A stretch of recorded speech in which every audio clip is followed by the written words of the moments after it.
I think I'm going to head and introduce our guests today, Lisa and Kurt.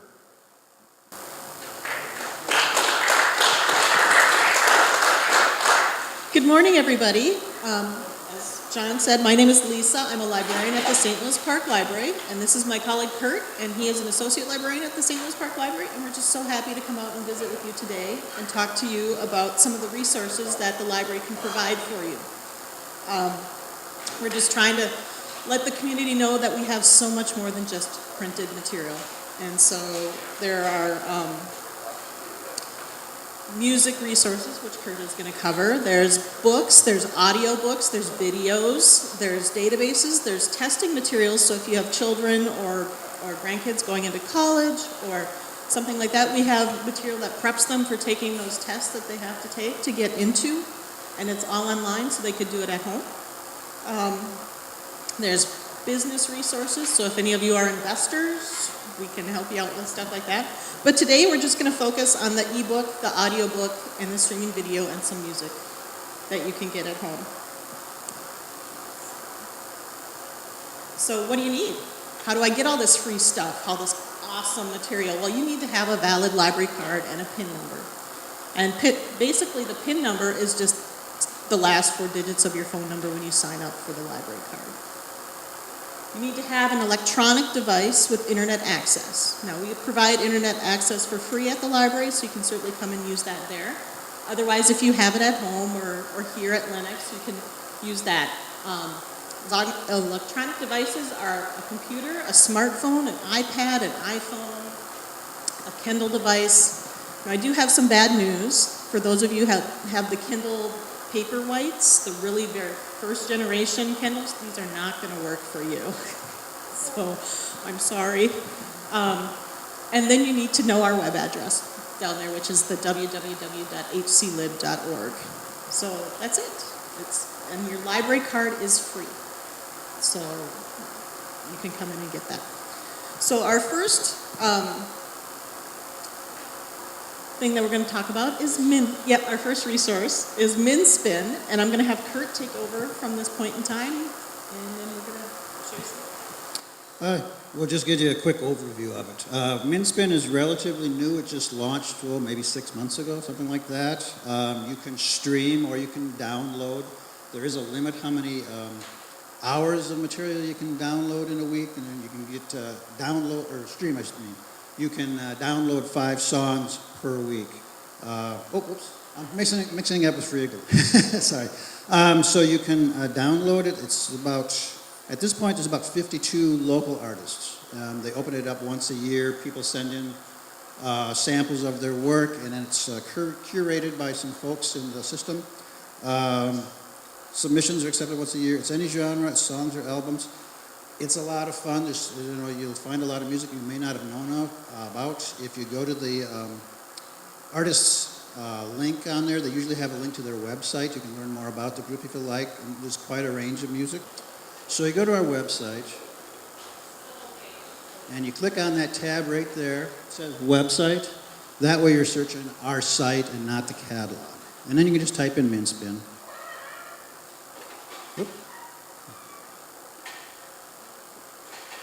I'm used to using the pad, not the... There we go.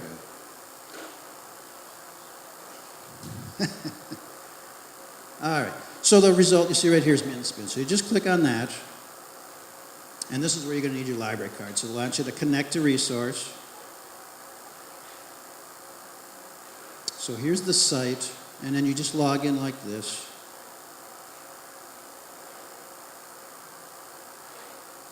And we'll see how good my typing is first thing in the morning.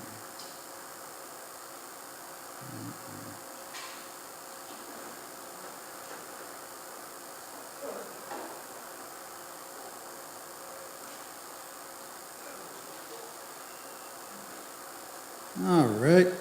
So you can just click on here. Here's all the music that we've got so far. And again, they're going to be adding to this over time. So you can just scroll through here. Most likely you haven't heard of any of these folks. Maybe you have if you've been to a local bar or something like that. Performance at a art festival or something like that. Let's see, where's the one I had yesterday? I had one I really liked yesterday, and now I don't see it.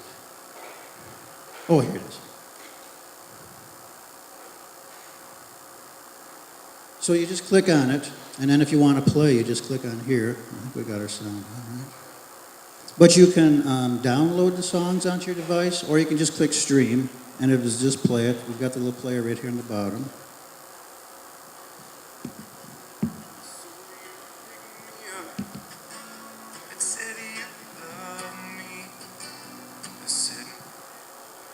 Well, anyway, it's real easy. I mean, there's nothing to download. You just go to the website and do it. Yes? Oh, sorry. If you download it, how long do you have it? You get to keep it.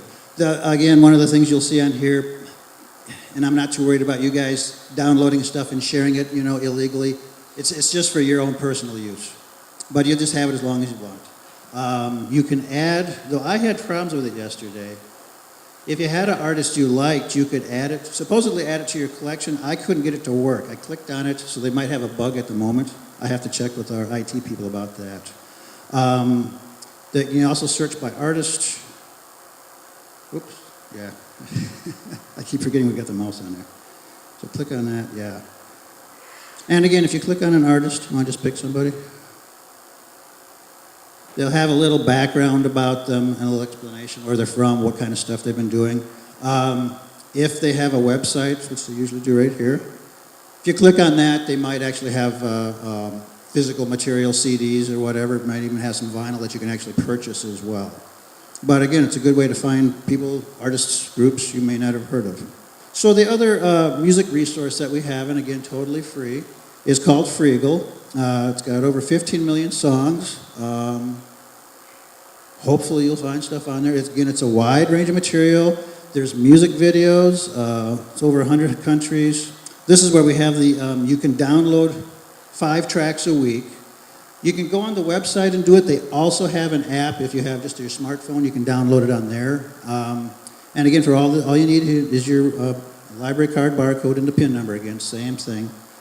You can stream things, which they just started. Before you were limited to 5 tracks a week, and if they actually found an album you liked, it takes a couple of weeks to get all the tracks down. Now you can just click on it and stream as long as you have an internet connection. It's a nice little perk. So again, click the website tab, just type in Freegal, and we're always available if you forget what it's called. Yep, autofills. There we go. Hit search. Hit the first one, and it'll be the same thing, connect to resource, and we just log in. And again, just remember, you got to click in the, you have to remember your PIN number again is always the last 4 digits, usually the last 4 digits of your telephone number. That's one of the biggest questions we get, what's my PIN number?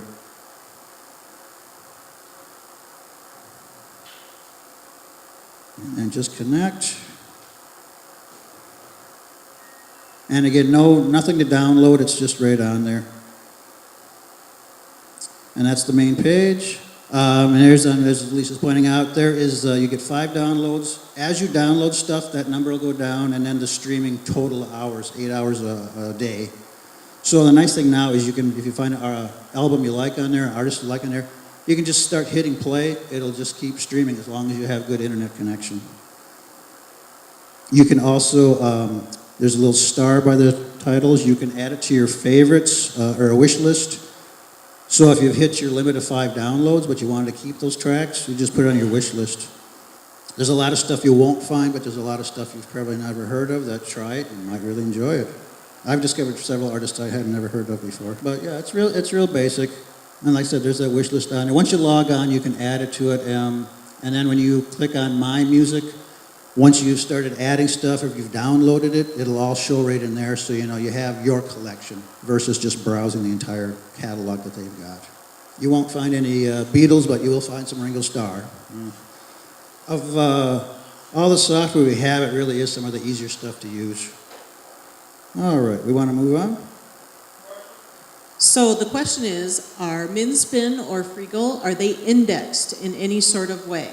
So I'm assuming you mean, are they set up so that you would have... Yes. So free goal here, up at the top, basically, if you're looking at that blue line going across right now, you'll see one that says genres. So you can click on that, and then it gives you like the top genres. If you have something a little bit more unusual or different than those main top categories, I would recommend putting it in this search box up top here. So I don't even know if this exists, but you know, like Latin rap, you know, then I would put that up in that top search box. There's also the advanced search next to it, which allows you to just say we want a song title that had dark in it. It was something dark and stormy night, or you know, the dark lake, whatever it might be. Then it pops up some artists that have titles like In the Dark, It's Only Dark, Spark in the Dark. There it is, Spark in the Dark. That's what I was thinking of. So use those search boxes, and especially if you have unusual words that you're using for your song title, so like Smoke in the Water or anything like that, that it's a little bit more unique. That's going to be the easiest way to locate it. So yes, what you're doing is you need to go through the library's website to get there. And so we are providing that secure connection to their database that they're allowing us access to. You can't, we pay the subscription price, and the way you're getting it is you're coming in through our website as the firewall, the proxy. You can't just go to their website and then start trying to download stuff, because they'll charge you individually there. This is the way to get it for free. We're trying to do a real basic thing. We want you to just be comfortable going into it and just kind of grabbing something and playing around with it. And so it's just fun to go and find different music. And so you can't beat the price. It is free. Now we're coming to the fun part. This is the part I love. This is the ebook, the Overdrive, which is one of our providers of material. So it's just like a publisher. They provide you with the electronic versions of the book. Now, a lot of times I get the question, is it the same material in the electronic version that's in the print version? Yes, it is. It's the same stuff. We have a couple other providers of ebooks, but I'm going to show you through this one because this is the easiest one to do if you've never done it before. And so those other providers are the 3M Cloud and RB Digital, which once you get familiar with how one works, you'll understand the other ones. So these have to be accessed through the Hennepin County Library catalog, well, it can be accessed through the catalog and the library website. You can't just go out to Overdrive. So you're at home, you hit Google, you say Overdrive. It will take you to their website. It will offer you ebooks, but it'll charge you for them. So you want to go through the library website to get to it, so it's free material once again. The other question I get is, how many ebooks are there? How many audiobooks are there? How many videos are there? So Hennepin County has over 168,000 items in individual titles in this database. And 143,000 of them are books, 23,000 of them are audiobooks, and then the videos is kind of a little less, but it's around 2,400, maybe a little bit above that. And the first time you use Overdrive, you're going to have to download their little app on your computer, your iPhone, however you do it. I always tell people, plan a little time to do this the first time. The first time you ever do it, you want to think in my head, okay, I need to put just a half an hour aside. It might not take you that long. It might only take you 10 minutes. But if you've got that half an hour in your head, you're not going to panic if it takes longer than like 3 or 4 minutes. And it's if something comes up, like there's a little kink in the system where you need to wait for it to download, or your internet's a little slower, it's not going to make you think something's going on. You want to come in and you want to hit the website tab. And what's really nice about searching for our databases and things is when you start typing in here, it pulls up a pre-populated list of what you might be looking for. And the one we're looking for is right down here, Overdrive Digital Library. I love it because now I don't have to type anymore. I put 3 letters in, I'm done, I'm moving on. And then it pops up right at the top. And once again, we're going to connect to the resource. At home, this is the point, as we're doing here, where you're going to have to put in your library card number. It remembers our library card number from the last time, so that's why I didn't have to re-enter it again, which is nice. And this is the main screen that you're going to get to. And what they do is they put out at the very front, like the new, hey, here's the new stuff we just added. Here's all the fun stuff we've been doing. And so you can kind of see. So to download your software, you saw how I just scrolled down just a little bit here? And there's this Meet Libby, and then it's got the Apple Store, Google Play, Microsoft. So depending on what type of device you have, if you have an iPhone, you're going to the App Store. If you've got like the Google Pixel, you'll go to the Google Play Store. And if you're just putting it on your computer, you would want to put it on like if it's Microsoft, you'll go there. If it's Apple, you're going to go back to the Apple Store to get the Mac software. It works really nice. You can click on this Learn More here, and it'll even break it down by what type of device you've got. So I'm going to quick talk about the My Account. There's loans, there's holds, there's a wish list. Like, okay, I saw that. I don't have time for it now. I don't want to use it now. But I want to remember that I had it. And that's what you use for that. There's settings. I'm going to show you that. And then there's 4 different kinds of searching. Once again, there's a keyword search, so if it's a unique name in the title. There's subject searching, where they have pre-selected subjects that are very popular with people.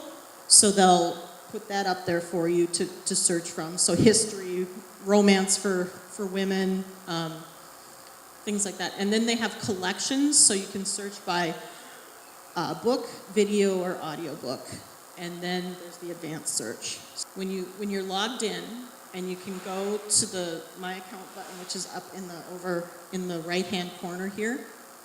And then it offers you loans, holds, wish list, and then your history, so you can see what you have checked out at one point in time.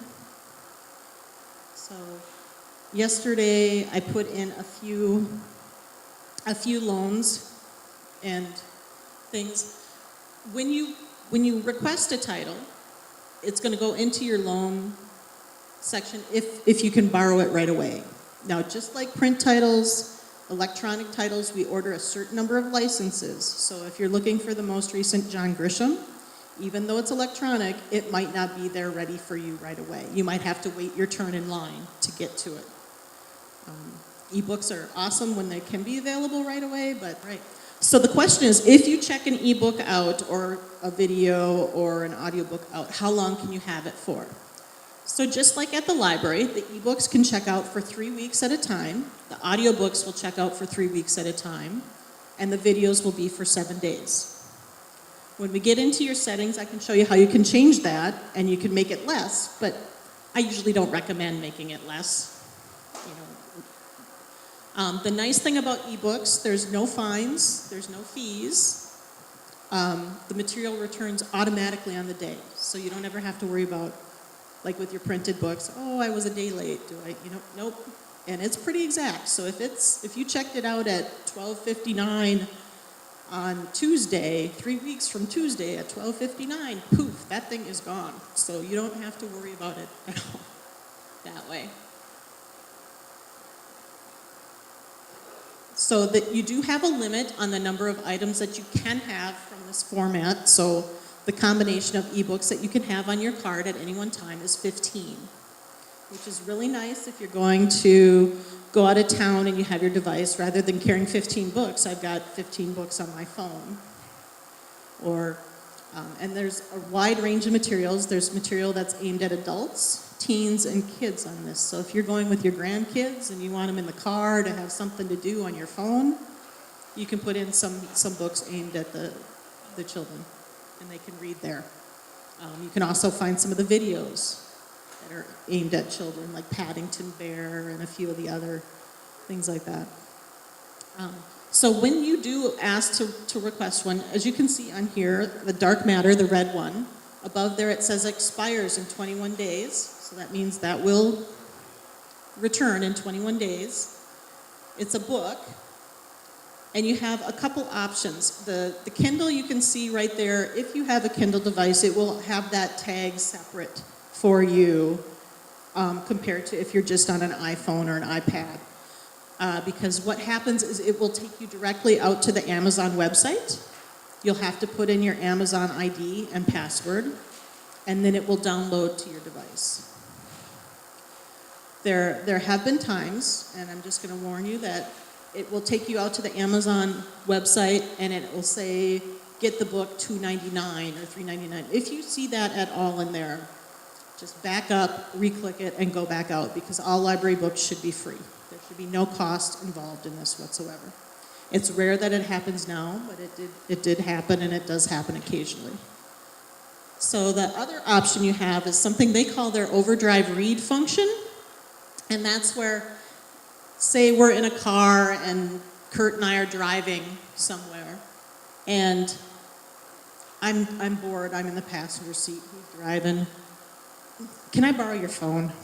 So I use his phone, pull up the library website, log into my account, and I can pull up my book in the browser and just read. And as long as I've got that hotspot connection, I can sit there and read that book for the hours that it's taking him to get me to McDonald's. Because he's slow. No, I just So, and as you can see, I just open this one up for the browser, and you can see that we can get the actual book. It's right there. You get everything, all the title pages, all the contents. What's nice is with this, unlike a regular book, you can just click on this and it's going to bring me back to chapter 14. It will mark where you are in the book. So if you are reading in one person's car and then now I have to take and go with my father somewhere else, and, come on, Dad, all right, let me have your phone. It will put me back right where I stopped the last time I was reading, which is nice. So you don't have to try and remember what page or scan up to it. So another thing that you need to know is that's with the Kindle. With the iPhone and other devices, Android devices, you want to use this download EPUB version. And it doesn't take you out to Amazon or anything else. It just downloads it, and it'll bring you into the app. So I'm just going to click on this so everybody can kind of see what happens. And it's going to say, are you sure you really want to do this? And we're going to say, yep. And it will probably only ask you that first time if you really want to do it. And then we're going to say open. And allow.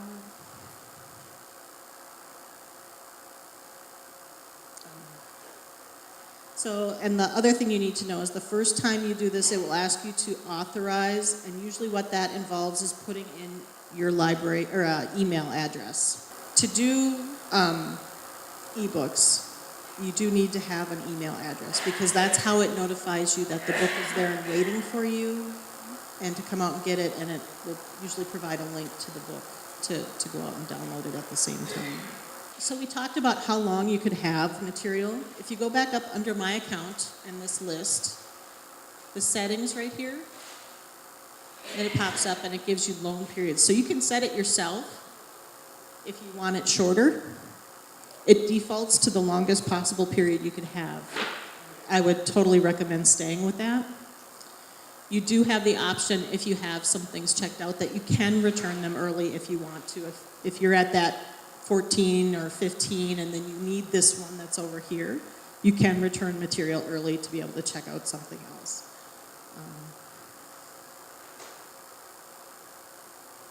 So as you can see with this dark matter one, right down here there's this return button, and that's all you do is you push return. It'll ask you, do you really want to do this? Do you really want to return this book? Are you sure? And I say, yep, I'm sure. And then you can see it's gone off my thing. And it says you can now borrow 14 more titles at this point in time. I can check out another 14 if I need to.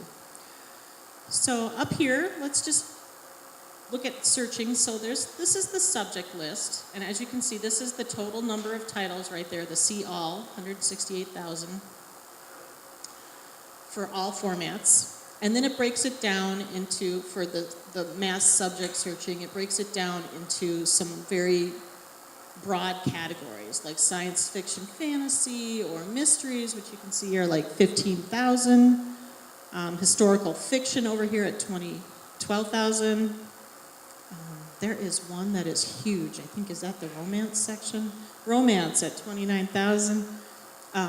Just kind of a cute little trivia thing. The first people who adopted this in a big way were the romance readers. So that's why there are so many romance novels. Young adult literature. I'm just gonna grab, let's do classic literature, just so you can kind of see. And a separate piece by John Knowles. It has a wait list. As you can tell, up top here it'll tell you there's a wait list. If something is able to be borrowed, it will say borrow, oops, I passed one. Dream of the Red Chamber right here. If it's available immediately, it's going to have this little blue available sign up here, and it's going to say borrow. And you would just click on the borrow. And I'm just going to do that real quick, show you how easy that is. It just asks you, are you sure you want to borrow this? I say, yep. And then it'll give you this point. So if you're out in the phone, in the car, and you don't want to download this to somebody else's phone, you just tell it, read now in the browser. Otherwise, you can download it immediately. If you're not ready to download and you're still searching, you just click that X, go back, and you can find some more titles. Placing a hold involves, so say I want Gone with the Wind, and I'm going to wait for it. The first time you do this, it's going to have you put in your email address so it knows how to get a hold of you or send you a notice that it's available. And then it's as simple as this, that it's on there, success. It'll give you that, yay, success, we win, we've got it on hold. What's really nice is you can also limit it down to, okay, so everything that's coming up is on a wait list. I really just need something now. I got to do my book report on a classic literature book. So I'm going to click this Available Now button over there. And at this point in time, everything should have that blue banner that says Available, and you can get it now. There's also the ability to limit it down to just audiobooks. So give me things that are, and like the Overdrive with the read now in the browser, they also have the option to just listen now in a browser or download it. So it's kind of, so what is the difference between downloading and streaming? So basically that is, streaming is you have access to the item as long as you have an internet connection and you don't close your browser or you don't leave the page. Downloading is it transfers the file to your device and it sits on your device until either it's returned or you delete it yourself. So the question is, if you're streaming an item and you interrupt it or the power goes out or something of that nature happens, and then you go back into it and you hit that same item, are you coming back in at the same spot? And as far as these kind of materials are, yes, you will come back in right where it stopped.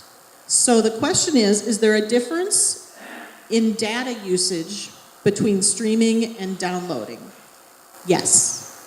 So streaming is you're continually using the data, so it's continually going through. So if you're watching a video, it's continually using data and downloading something. If you've downloaded it to your device and pull it up, it's just the data you used for that time period to download it. It's stored on your device, and that's where it's coming from at that point in time. Correct. So the question is, once the item is on your device, so if it's downloaded to your device, you're no longer using your provider's data plan. So the question is, once you've read something and the time period ends, Does the data or the material go away on your tablet? Yes. The answer is yes to that. There are times though where you know how you get the little icon like this one here that says the story girl? Sometimes that will still sit there and you just have to delete the icon. So usually you can either right click on that and say delete, or if you're on your phone, you just touch it and it'll say delete title and you just click on that. A lot of times that'll happen, and it's just if you touch it, nothing's there and it doesn't go anywhere. The material behind it is gone. That image has just kind of stayed there.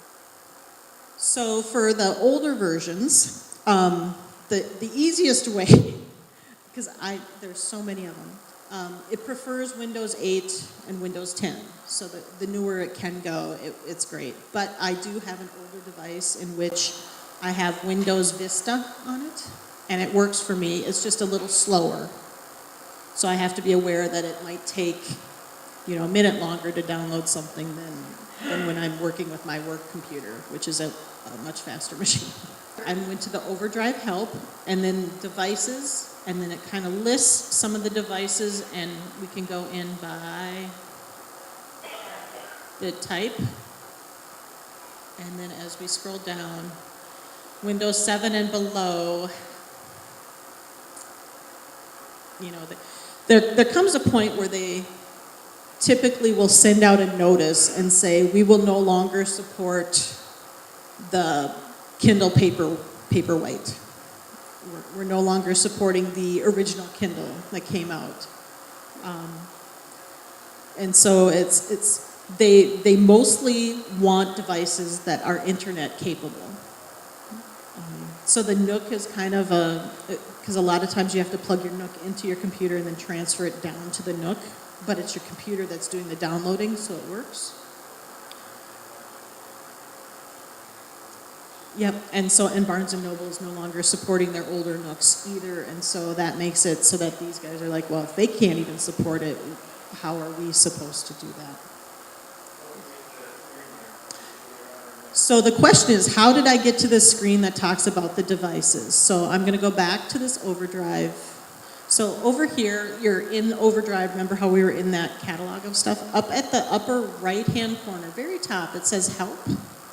If you click on that, it's going to pull up the Help categories. And then right here was Devices, help with getting videos if you need that. Although those are so easy to download. And stuff. And then the categories, just if you're getting started, if there's an error, the troubleshooting is another one that I suggest people look at sometimes, is over here. So you have your devices, which will talk about the particular device you have, and then the troubleshooting. So say I can't, they'll tell you, having trouble, are you having trouble with a Mac? Are you having trouble with your e-reader? And then what is your trouble? Is there too many, like I'm prompted for a credit card. Well, don't do that. Don't put in your credit card information. All the stuff you get from us should be free. So that's why they have that in there, and that was related to the Nook. But, so what to do if you can't open a title. It says sometimes you just make sure you're authorized, which is where you put in your email address and said, I exist, this is my email address at the beginning. Sometimes what you have to do is you have to just delete the title and then re-download it. It will let you do that. You can re-download if an error comes up. And then every once in a while, Overdrive updates their app, and if you've got their software, if you have the older version, it will prompt you to, there's a new version of this, click here now to get the newest version, because sometimes it won't work in the older version. So, and then it's just a simple matter of clicking install, and it'll put in the newer version. Sure, yeah. So the question is, can we look at videos on Overdrive and how it works? And I'm like, yep, I think that would be awesome. So, that's collection searching right here. So basically, you have ebooks, and it's got some really good categories like available now, and this is for each category. Available now, the newest stuff, show me the newest stuff, And then often by genre, like age. So kids or teen, I want the new kids or teen, I want new stuff. The new ebook editions, new audiobook editions, new video editions, that's typically aimed at adults. So that's where the adult stuff would come. Most popular, what's the most popular? I'm just going to click available now here for the video so that we can look at something that I don't have to try and find something that's not out there.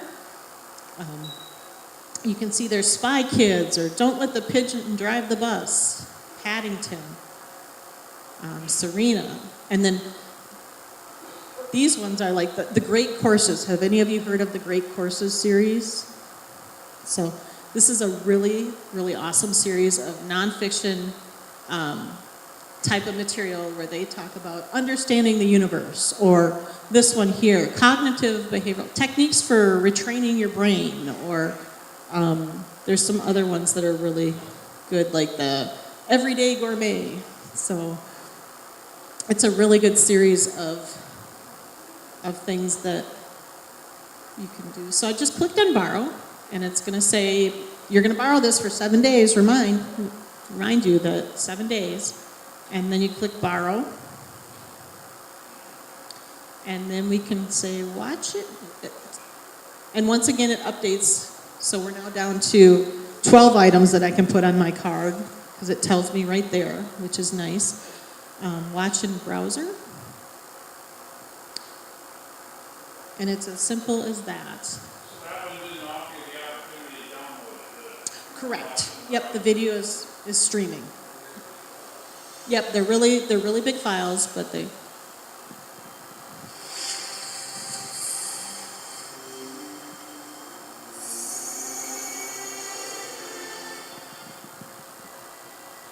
So, and you get it from the start to the end, so you get the opening credits all the way through the ending credits. And they're just going through their spiel about what types of great courses they have. And then down here you have your pause, get my volume going up, how much longer I have on this. So this one's got another 26 minutes and 37 seconds to go and stuff. With these ones, I believe, because I've never stopped halfway through one, is if you leave this, it's not going to come back at the same spot. You have to kind of remember about where you were.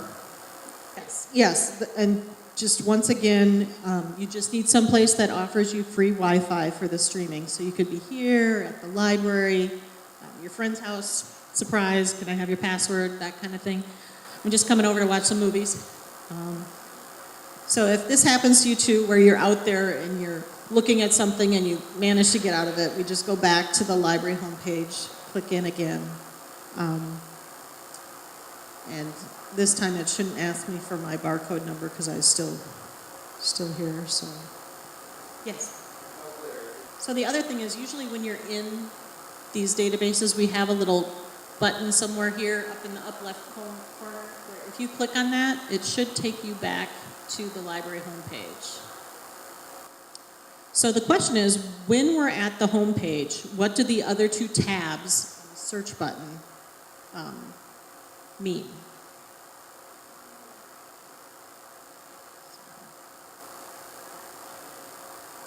So the first one here says books, movies, music, and the second one says magazine and newspaper articles.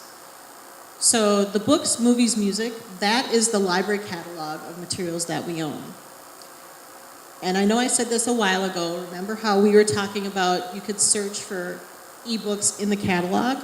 This is it. This is where you can do it. So if we were here and we typed in dark, so we're in the catalog, you can hit dark. And then right over here on the right-hand side, or I'm sorry, the left-hand side, because it's my right, your left. There's categories here where you can get to ebooks, and you just click on ebook. And then the only ones you're looking at are going to be the ebooks. And once again, it says whether it's available or not right there. So this one says it's all copies in use. It'll tell you there are 2 people waiting for 1 copy. So like I told you, just because it's an ebook doesn't mean it's going to be there instantly for you. So the other thing we have here is there are downloadable audiobooks. And it's the same thing, you just download it to your computer, your iPad, iPhone, Google phone, Samsung. And then I'm going to take the book off and get back to just audiobook. And you can tell that it's an audiobook. It's got these funky little speaker headphone things that go over the top. Also from the catalog, what's nice is you can do the streaming video, and then it'll tell you whether it's available or not. And it looks really small because there's only 24, but remember I put in to limit it down to something that had dark in the title. So there's 24 videos that have dark in the title, and that's what we're looking at. So then the second button that you asked about is magazine and newspapers. And this is where you can search our online magazines and newspapers, and this, we weren't going to really do that, but I can do a quick example. So we're doing consumer reports. Then it would pull up, you would see consumer reports, you'd see the April issues for just about every year back to maybe like 1996 or so. And then you would see the buying guide issues. It's really great if you're doing searching for products and you want reviews and evaluations. Typically I would put in the product name and then I would put behind it review or evaluation, and then it pulls up. So if you're looking for stoves or fridges or anything like that. And that you can do from home. So this question was, could you talk about some other resources that the library provides that are normally fee-based? So if you were to go out and try and get in there and get the data that the library provides you, it would cost you money. So there are several databases like that. You did mention a couple that are pretty obvious. So what I'm going to do is I'm going to just show you on this home page under Browse, and then there's this online resources. And then we break it down into categories. And you mentioned business, so I'm going to kind of go to business first. And there are many databases that are associated with our business section. So the Associations Unlimited, what that is it's a listing of grant providers, so people who have money, and if you're looking for money and you want to write a grant so you can get some of that cash, that's one of those databases that you would normally have to pay for to get, because it lists people who have money to give.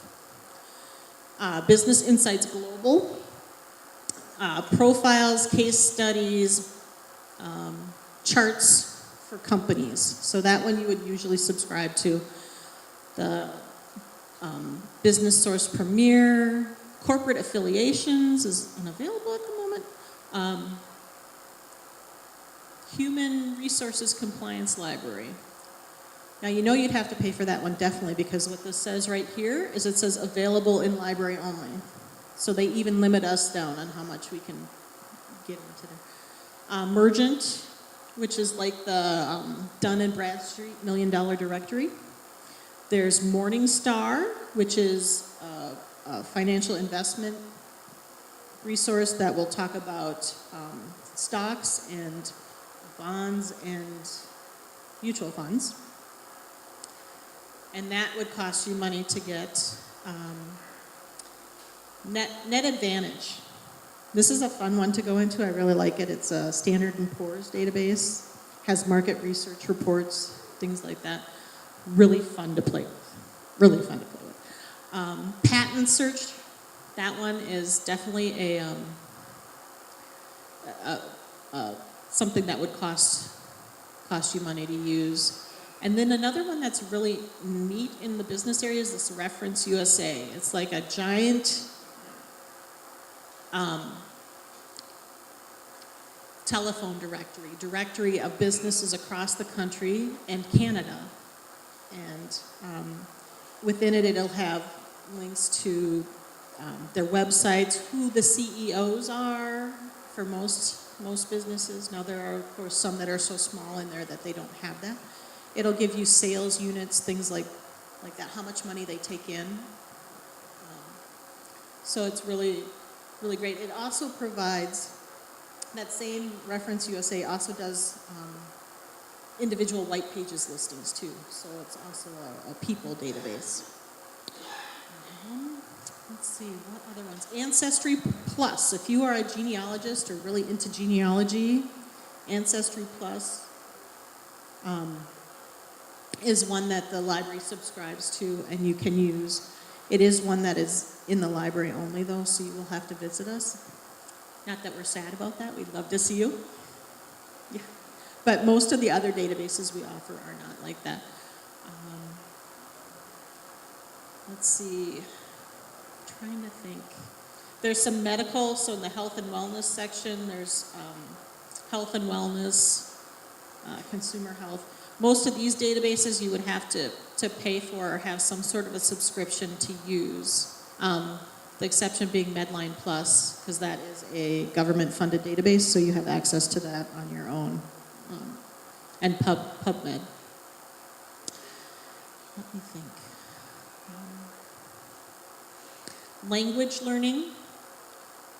So there's some, is it Mango? Learning Express Library, Tell Me More, Rosetta Stone Advantage, and then Transparent Language Online. And those are language instruction classes. So everybody remember when you used to go to Barnes & Noble and you'd have to pay to get Rosetta Stone and stuff like that. So these you would normally have to pay for, but the library provides them for you for free. Yes. Perfect. Yep.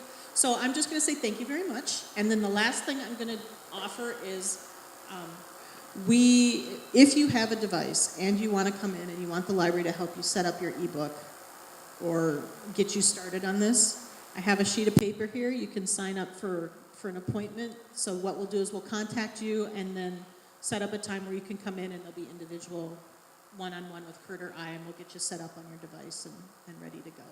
So thank you very much. Thank you very much for the presentation.